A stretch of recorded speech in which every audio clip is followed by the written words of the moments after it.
8:22 de la mañana, saludo a Nicolás Mazzot, es diputado por el bloque Coalición Federal, son ex peronistas, peronistas. Hacemos Coalición Federal. Peronistas no kirchneristas, PRO, algunos integrantes del PRO, algunos que fueron integrantes del gobierno de Mauricio Macri, está la coalición cívica también. Bueno, Nicolás Mazzot. ¿Qué tal, Nicolás? Buen día. ¿Qué tal, María? Buen día a vos y a todo el equipo. Bueno, vamos a hablar con él, que además es miembro de un bloque clave, ¿no? Para sumar voluntades en el Congreso Nacional para la Libertad Avanza de la mega ley ómnibus. Lo primero que quería decirte, Nicolás, porque estuve escuchando ayer el debate en la Cámara de Diputados, en el plenario de comisiones, y me interesó mucho tu participación por una cuestión, que es que vos dijiste, estamos hablando de todo menos de un tema urgente que tiene que ver con la brutal pérdida de poder adquisitivo de los salarios, ¿no? Ajá. Sí, a ver, cualquier plan de estabilización de precios relativos tiene que ir como si fuera un barco, ¿no? Todos los precios a las mismas velocidades. Y el salario, por supuesto que suena mal decir que el salario es un precio relativo, pero en una de sus acepciones es verdad, es el precio del trabajo. De manera que es muy poco sustentable imaginarnos, digamos, un plan en donde se adecúa el precio relativo del comercio, que es el tipo de cambio, se adecúa el precio relativo de los servicios públicos, que son las tarifas, se adecúan todos los precios relativos de la economía, el índice general de precios, pero hay un gran ausente. Uno podría pensar. Claro, digo, en tarifas están tarifas de transporte, sí, tenés razón, servicios públicos, electricidad, gas, agua, digamos, pero no hay el gobierno tiene una política clara de equilibrio fiscal, más lamentablemente por el lado del ingreso que por el lado del gasto, es decir, sube más impuestos de los gastos que baja, pero en fin, tiene una política clara de cómo ir indexando tarifas, pero no se los ha escuchado con claridad cómo va a indexar jubilaciones, cómo va a indexar gasto social. De hecho, el gasto social se congela, digamos, y a mí eso me parece peligroso, porque si bien es cierto que el Estado debería auditar muchísimo más la existencia de las cooperativas, porque al final es injusto, hay muchísimas cooperativas que efectivamente se arman y trabajan y producen un ingreso para sus trabajadores, en donde el salario social complementario es un complemento, como dice su nombre, no es el único ingreso y hay gente que trabaja. Bueno, también es cierto que hay muchas cooperativas que son cáscaras vacías y con las cuales se hace política, entonces a veces pasa esto que pagan justos por pecadores, hay una mala reputación, digamos, de todo eso, pero la verdad es que hay 1,5 millones de personas que efectivamente trabajan, son cartoneros, son canoeros, digamos, trabajan en huertas comunitarias, producen, tienen un ingreso y la ayuda social es lo que les ayuda a llegar a un nivel. Entonces es importante que nosotros controlemos, me parece muy bien, que le saquemos la certificación a los movimientos sociales, me parece bien. Lo que me parece también bien es que, habida cuenta del ritmo general de los precios, tengamos también una política de ingreso social, de ingreso jubilatorio y una política general de paritarias, digamos que si bien las paritarias se establecen entre cámaras y sindicatos, los gobiernos o el gobierno, el Ministerio de Trabajo como autoridad de aplicación tiene una tarea muy importante y eso no está tan presente en el debate como debería estar. Estamos hablando con Nicolás Mazzot. Sí, bueno, si uno piensa, digamos, no hay, por ejemplo, la paritaria de empleadas en casas particulares, que es un empleo de 1,5 millones de mujeres en la Argentina, entre formales e informales. Lo que estabas hablando de licuar, digamos, lo que tiene que ver con el Potenciar Trabaja, que es 1.200.000 personas, que quedó congelado, con lo cual en un par de meses va a ser totalmente insignificante en términos del valor que va a tener, ¿no? Y la única ayuda que se reforzó, que es la asignación universal por hijo, son 2 millones cuyas quienes lo perciben mayormente son madres, ¿no? Con 2 y 3 hijos, pero fue el único de los ingresos que se reforzó en un 50%, que calculamos que igual en 2 meses eso se terminó, y las jubilaciones tampoco hay previsto cómo van a ajustar. Bueno, exacto, son obviamente todos puntos que nosotros pretendemos discutir en la ley, ¿no? Empezando por el de las jubilaciones, en donde nosotros pretendemos que se incorpore la fórmula, es decir, el gobierno de alguna manera tiene el derecho, como han tenido otros gobiernos, de considerar que la fórmula actual no es la mejor, o que no es la mejor o la más alineada con su plan de gobierno, pero lo que no podemos, después de tantos años, es no observar los criterios de la Corte, que ya tiene 7 fallos al respecto, y la movilidad tiene que garantizarse y tiene que tener criterios de seguimiento de la inflación y del índice de salarios. Bueno, nosotros le pedimos al gobierno, o le vamos a exigir al gobierno que incorpore en la ley Una fórmula, o sea, que elija su propia fórmula de cómo ajusta las jubilaciones, pero que sea predecible, porque lo que pide ahora el gobierno o Milei es que las decisiones queden libradas a criterio del Ministerio de Economía y del Poder Ejecutivo, que por decreto, cuando quiera y con el criterio que quiera, determine cuál es la suba de jubilaciones. Sí, aparte han declarado varias veces el gobierno que ellos consideran o van a establecer una fórmula que no pierda con la inflación. Eso a nosotros nos parece bien. Lo único que decimos es que la incorporemos, que no sea una declaración simplemente.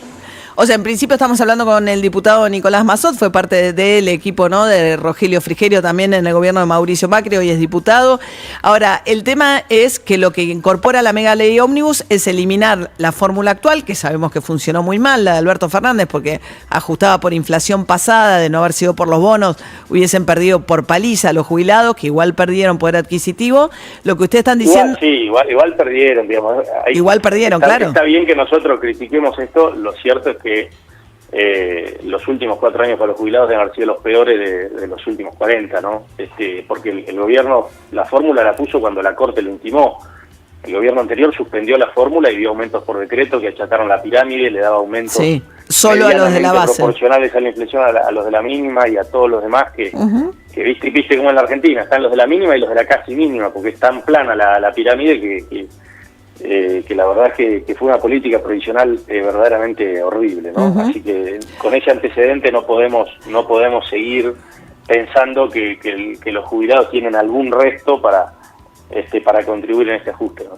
Ahora, parece que van a tener que tener, y también los trabajadores asalariados, pues decíamos que aún en el contexto de pérdida de poder adquisitivo, yo leía recién un informe de Colatina que dice que en diciembre fue peor la pérdida del poder adquisitivo que la salida de la convertibilidad, se perdió el 10% en un solo mes. En este contexto se supone que van a discutir la reimplantación del impuesto a las ganancias para los salarios por arriba de $1 millón, con lo cual eso también va a significar menor salario de bolsillo para los trabajadores que tienen esos ingresos. Bueno, eso no lo sabemos porque no lo han enviado. Sí, obviamente escuchamos que el gobierno lo ha dicho en reiteradas oportunidades, pero no, digamos, ni envió el proyecto ni por ende tenemos los detalles del proyecto. Lo que sí te quiero decir es que de parte de nuestro bloque, y lo estamos hablando con otros más también, no hay ninguna manera, no hay ningún espacio de volver a la cuarta categoría de ganancias con el esquema de octubre. ¿Cuál es el esquema de octubre? No solamente el mínimo no imponible tiene que estar mucho más actualizado, que todo el mundo se ocupa siempre en ganancias de esa discusión, pero nos olvidamos de una discusión mucho más importante, que es que las escalas están absolutamente pervertidas. Es decir, claro, se supone que un 35%... El proyecto del gobierno vos pagás... empezás a pagar la alícuota mínima en 948.000 pesos, creo, y en 1.200.000 ya estás pagando tarifa plena. Entonces, si vos me preguntás a mí que los salarios en la Argentina, además de $1 millón, paguen 5% de ganancias, me parece razonable. Pero que llegue al 35, no sé, en 2 millones y pico, no en 1.200.000. Entonces, que exista verdaderamente una progresividad donde la alícuota que cada salario paga sea acorde al nivel existente. No estamos en un contexto en donde los aumentos en las prepagas, en los colegios privados, en las tarifas de los servicios públicos, en el combustible, es decir, son todos componentes muy presentes en la canasta de esa clase media que paga ganancias, que hay que observarlo también en octubre cuando se tomó esta decisión, a mi modo de ver en este momento absolutamente insustentable. Por eso ahora Milei, que la votó en ese momento, no sabe cómo salir del entuerto. Claro, cuando Massa candidato avanza con la eliminación de ganancias, ¿no? Y ahí queda un agujero fiscal y los gobernadores, además que cobraban de ese impuesto, reclamando que les restituyan la plata que le sacaron. Sí, no es que le sacaron, es que el problema es que son decisiones que se tomaron en el fragor de la campaña, con todo el oportunismo de la campaña de dos lados, tanto el de Massa como del propio Milei, y es cierto que hay 12 gobernadores, es decir, la mitad de los gobernadores cuyos diputados votaron en contra de eso, no porque no quisieran o no sintieran que fuese justo bajarle impuestos a los asalariados, sino por una cuestión de sustentabilidad fiscal. Es decir, Sí, además hacerlo en septiembre, cuando vos ya estás ejecutando un presupuesto y tenés previsto determinados ingresos, le generás un agujero fiscal de manera totalmente imprevista a los gobernadores. Exacto. Haciéndolo de esa manera. Ahora, estamos charlando... Tenemos un gobierno que toma un camino fácil, ¿no? Yo ayer lo decía en la comisión. Nosotros estamos comprometidos con la necesidad de que el gobierno logre el equilibrio fiscal porque es la condición indispensable para empezar a combatir la inflación en serio, cosa que el gobierno anterior nunca quiso hacer.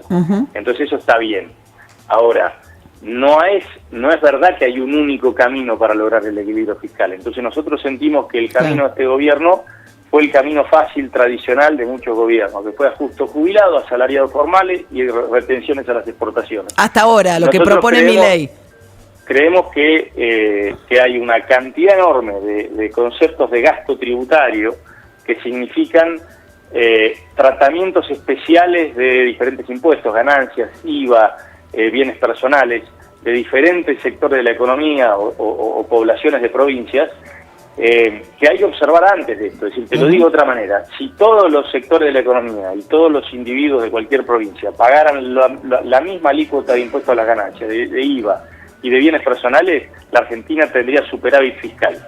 Bueno, porque por ejemplo Tierra del Fuego paga cero porque tiene un régimen especial. Estamos hablando con Nicolás Mazot, el diputado del PRO. Ahora, Nicolás... Tierra del Fuego existe, pero hay muchísimos tratamientos, te quiero decir. Sí.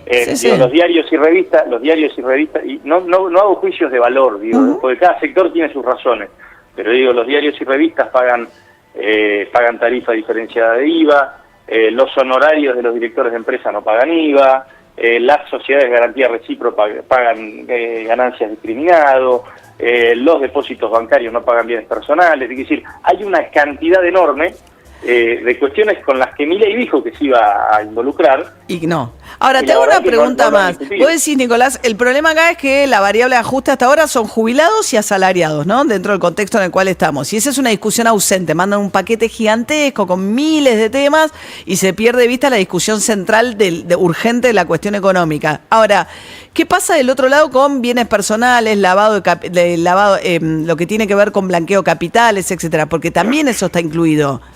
Sí, eso, digamos, hay algunas cuestiones. Hay una cuestión conceptual, que para mí también la baja de bienes personales es demasiado agresiva, y en un contexto en donde estamos hablando, digamos, de pérdida del poder adquisitivo de jubilados, de vuelta al impuesto a las ganancias, hacer una baja tan agresiva del impuesto a los bienes personales, no pareciera ser demasiado consistente, ¿no es cierto? O sea, el tema es quién paga el ajuste también.